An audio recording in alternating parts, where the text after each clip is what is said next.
Selamat pagi sahabat-sahabat BBLTLW yang dikasihi Tuhan Yesus. Hari ini Rabu 11 Februari 2025 kita akan belajar tentang topik mujizat memuliakan Tuhan. Kalau kita mendengar kata mujizat, apalagi tertera di spanduk ya, itu seperti magnet yang menarik banyak orang untuk berduyun-duyun datang. Kita akan sama-sama belajar tentang apa itu mujizat, mengapa bisa terjadi mujizat, dan tujuan Tuhan atas mujizat. Di Ibrani 2 ayat 4 di versi King James Version dikatakan, Allah meneguhkan kesaksian mereka dengan tanda-tanda, keajaiban, dan dengan berbagai mujizat dan karunia-karunia Roh Kudus menurut kehendaknya. Dari ayat ini kita menjumpai kata mujizat, yaitu dari kata dunamis, miracle, aktivitas supernatural. Dan kita menjumpai kata tanda-tanda, yaitu di bahasa Yunani semeion, yaitu tanda hadirnya otoritas ilahi. Jika ada tanda, artinya sesuatu yang membedakan seseorang atau sesuatu dari yang lain dan membuatnya dikenal. Nah, Tuhan mengotentikkan orang-orang yang diutusnya. Contoh di Yohanes 2 ayat 11 tentang mujizat air menjadi anggur. Hal itu dibuat Yesus di Kana di Galilea sebagai yang pertama dari tandanya. Dikatakan sebagai yang pertama dari tanda-tandanya, dan dengan itu ia telah menyatakan kemuliaannya dan murid-muridnya mempercayai kepadanya. Itu contohnya seperti itu. Nah, kemudian tadi kita menjumpai juga kata keajaiban, ya, aktivitas ilahi yang mengherankan. Itu contohnya nanti bisa lihat di Kisah Para Rasul 4 ayat 30. Dan juga dijumpai juga kata karunia-karunia Roh Kudus. Dari ayat di atas kita melihat ada peran penting Roh Kudus yang memberikan pengurapan. Dan dikatakan juga dibagi-bagikannya menurut kehendaknya. Ya, jelas di Ibrani 2 ayat 4 dikatakan hal tersebut, dibagi-bagikannya menurut kehendaknya. Jadi kita harus ingat, bukan kita yang menghendakinya, tetapi mutlak Roh Kudus. Kita alatnya Tuhan. Kita bekerja sama dengan Roh Kudus, ya. Kita sudah belajar tentang aliran ilahi, ya, yang ngalir melalui kita. Kita lihat di 2 Korintus 12 ayat 12. Dikatakan, segala sesuatu yang membuktikan bahwa aku adalah seorang rasul telah dilakukan di tengah-tengah kamu dengan segala kesabaran oleh tanda-tanda, mujizat-mujizat, dan kuasa-kuasa. Nah, di dalam pelayanan jawatan sebagai rasul, Tuhan meneguhkan dengan tanda-tanda, mujizat, dan kuasa-kuasa. Peneguhan Paulus sebagai utusan Tuhan. Ya, peneguhan tersebut tidak dari diri sendiri, tapi dari Tuhan yang mengutus Paulus. Di Markus 16 ayat 17 sampai 18 dikatakan, tanda-tanda ini akan menyertai orang percaya. Mereka akan mengusir setan-setan demi namaku. Mereka akan berbicara dalam bahasa yang baru bagi mereka. Mereka akan memegang ular sekalipun mereka minum racun maut. Mereka tidak akan mendapat celaka. Mereka akan meletakkan tangan atas orang sakit dan orang itu akan sembuh. Di Kisah Para Rasul 4 ayat 30 juga dikatakan, ulurkanlah tanganmu untuk menyembuhkan orang dan adakanlah tanda-tanda mujizat-mujizat oleh nama Yesus hamba-Mu yang kudus. Jika Yesus menggunakan mujizat untuk meneguhkan firman-Nya, dan para pengkhotbah abad pertama membutuhkan pesan mereka yang ditegaskan dengan tanda-tanda dan keajaiban. Ingat dengan Musa, ya, Tuhan mengutus Musa untuk menghadap Firaun. Tuhan menyertai dengan tanda-tanda, yang tongkat dilempar menjadi ular. Nah, mereka disertai dengan tanda-tanda. Apalagi kita sangat membutuhkan kuasa ajaib Allah untuk meneguhkan pemberitaan kita di akhir zaman ini. Tidak ada di Alkitab yang menyatakan bahwa tanda-tanda dan mujizat ini telah berlalu. Tidak ada. Hal yang sama terjadi sekarang ini. Kita semua yang sudah lahir baru, sesuai Roma 10 ayat 9-10. Dan juga dikatakan di 1 Korintus 6 ayat 17 bahwa kita yang sudah lahir baru, kita mengikatkan diri pada Tuhan, kita menjadi satu roh dengan Dia, menjadi satu roh dengan Tuhan, dan di situ ada kuasa Tuhan yang mengalir melalui kita. Jelas dikatakan, aku menyertai kamu senantiasa sampai pada akhir zaman. Kita memiliki otoritas dalam Kristus. Kita dipenuhi Roh Kudus. Kita pun Tuhan pakai untuk memberitakan kabar baik dan membebaskan orang-orang yang masih terbelenggu akibat dosa. Nah, ini kita tidak bisa lepas dari Roh Kudus ya. Kita sudah belajar tentang manfaat dari baptis Roh Kudus. Jadi pelajaran ini melengkapi apa yang pelajaran yang lalu yang kita sudah dapatkan. Di mana ada pemberitaan Injil, di situ ada pembebasan dari apapun juga, baik secara roh, jiwa, dan tubuh. Yaitu mereka mengalami kelahiran baru, mukjizat kesembuhan, orang buta melihat, terobosan finansial, dan banyak hal lainnya.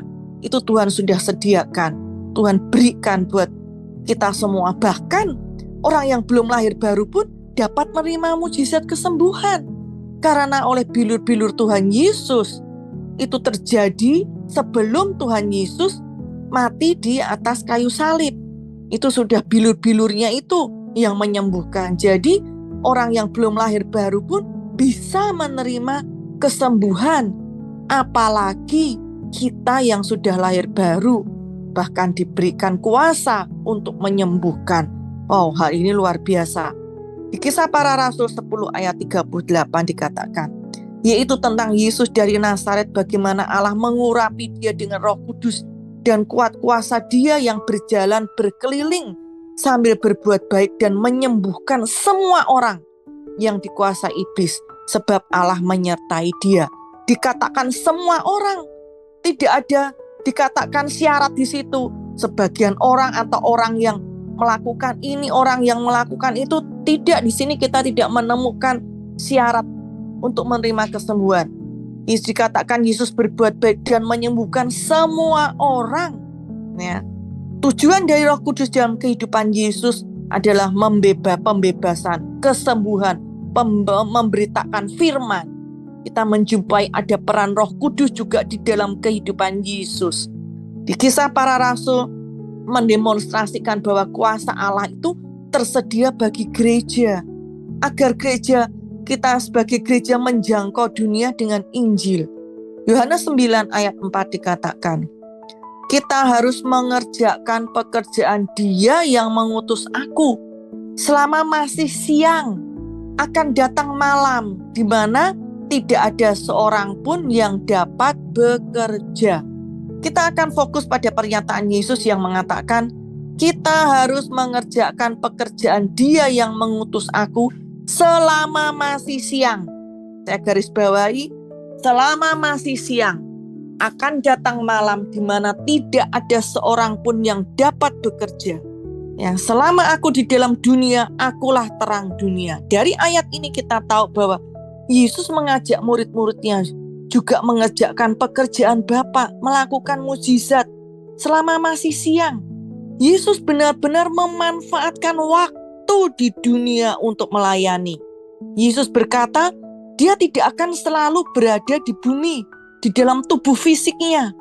Jadi Yesus perlu memanfaatkan kesempatan di dunia itu untuk melayani. Hal ini yang perlu setiap kita sadari. Ya, hal ini yang perlu setiap kita menyadari. Jadi berlaku juga buat kita. Tidak banyak waktu untuk selamanya untuk kita menyelesaikan apa yang telah Tuhan berikan kepada kita untuk dilakukan. Kita harus menggunakan waktu sebaik-baiknya. Guru saya Barry Bennett mengatakan, satu mukjizat akan lebih memperluas kerajaan Allah dibanding debat teologis bertahun-tahun. Jadi jangan salah fokus. Jangan menggunakan waktu, ya, menghabiskan waktu fokus kita dengan debat teologis bertahun-tahun sehingga kita mengabaikan hal-hal yang kita bisa lakukan untuk memperluas kerajaan Allah.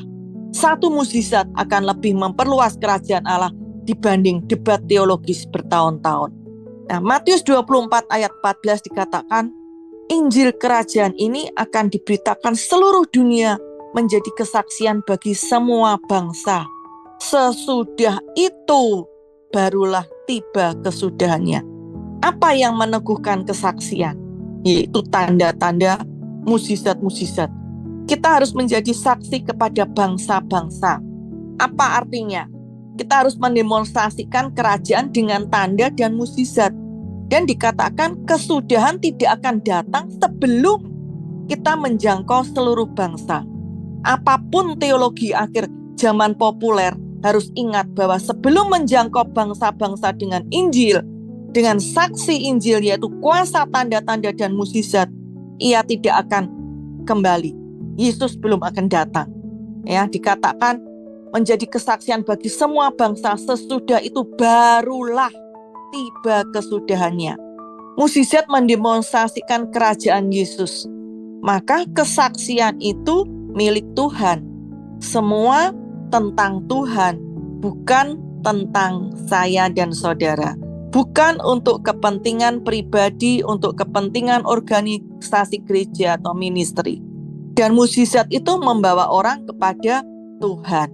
Bagi orang yang belum lahir baru, mereka menerima mukjizat. Mukjizat yang mereka alami itulah yang membawa orang tersebut kepada Tuhan Yesus. Markus 16 ayat 20 dikatakan, mereka pun pergilah memberitakan Injil ke segala penjuru.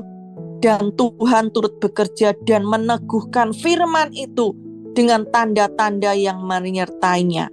Dikatakan tanda-tanda yang menyertainya untuk meneguhkan firman yang diberitakan. Ya, jelas dikatakan tanda-tanda menyertainya itu untuk meneguhkan firman yang kita beritakan. Di Kisah Para Rasul 2 ayat 22 juga dikatakan, hai orang Israel, dengarlah perkataan ini. Yang aku maksudkan ialah Yesus dari Nazaret, seorang yang telah ditentukan Allah dan yang dinyatakan kepadamu dengan kekuatan-kekuatan dan mukjizat-mukjizat dan tanda-tanda yang dilakukan oleh Allah dengan perantaraan Dia di tengah-tengah kamu seperti yang kamu tahu. Dikatakan dia di King James Version, yang telah ditentukan Allah, ini memakai kata approve, artinya disetujui. Di Strong Concordance artinya mengakreditasi. Ya, jadi Petrus berkata kepada orang-orang Israel bahwa Allah itu memberi kesaksian tentang keaslian, ya, keaslian siapa Yesus sebenarnya. Jadi di situ Yesus di-approve, mendapatkan akreditasi melalui mukjizat-mukjizat yang Allah lakukan melalui Yesus. Ketika Yesus berjalan di muka bumi ini saja membutuhkan kuasa mukjizat Allah untuk memberikan kesaksian tentang firman-Nya, ya, mendapatkan akreditasi, mendapatkan approve. Apalagi kita membutuhkan manifestasi mukjizat untuk penginjilan sebagai tanda untuk peneguhan bahwa kita ini adalah utusan Allah, bahwa Roh Allah ini di dalam kita bekerja melalui kita. Kita adalah mitra kerjanya Tuhan. Tuhan mengalir melalui kita untuk memberitakan Injil, dan Tuhan approve, memberikan tanda-tanda meneguhkan, yaitu dengan mukjizat-mukjizat yang kita lakukan dengan kuasa Yesus yang bekerja di dalam setiap kita, saya dan saudara. Nah, hal inilah yang harus disadari dan dipahami setiap orang percaya, dari kumpulan orang-orang percaya, yaitu di dalam gereja. Apalagi kita bisa melihat di Kisah Para Rasul bagaimana gereja berjalan dengan kuasanya. Namun apa yang kita lihat sekarang ini di akhir zaman, terus terang, maaf, kita tidak melihat gereja sekarang ini bekerja seperti gereja mula-mula. Karena kehilangan memahami hal ini. Pengajaran tentang anugerah oleh iman. Kehilangan pengajaran yang selama ini kita terima melalui kebenaran firman, bahwa pentingnya baptisan Roh Kudus, manfaat Roh Kudus, kehilangan pengajaran tentang identitas siapa kita di dalam Kristus. Karena fokusnya hanya pada diri sendiri, ngurusin soal dosa, ngurusin tentang apakah kita layak tidaknya. Kalau fokus hanya dosa, apakah kita layak, itu hanya jalan di tempat. Bagaimana kita akan lari, bergerak, berjalan dengan otoritas dan kuasa, menumpangkan tangan terhadap orang sakit, kalau fokusnya ketidaklayakan. Inilah yang harus membangunkan gereja di akhir zaman, untuk bergerak dengan mujizat dan kuasa. Ya, jangan tertipu dengan tipuan iblis yang mengatakan semuanya itu zaman rasul-rasul, zaman dulu, sekarang tidak. Itu adalah tipuan iblis. Mari kita sebagai gereja, kita bangun, gunakan waktu yang ada, yang Tuhan berikan kepada kita, untuk kita menyatakan kebenaran, dan Tuhan akan meneguhkan dengan tanda-tanda dan mujizat. Demikian pengajaran 15 menit pada hari ini yang saya dapat sampaikan.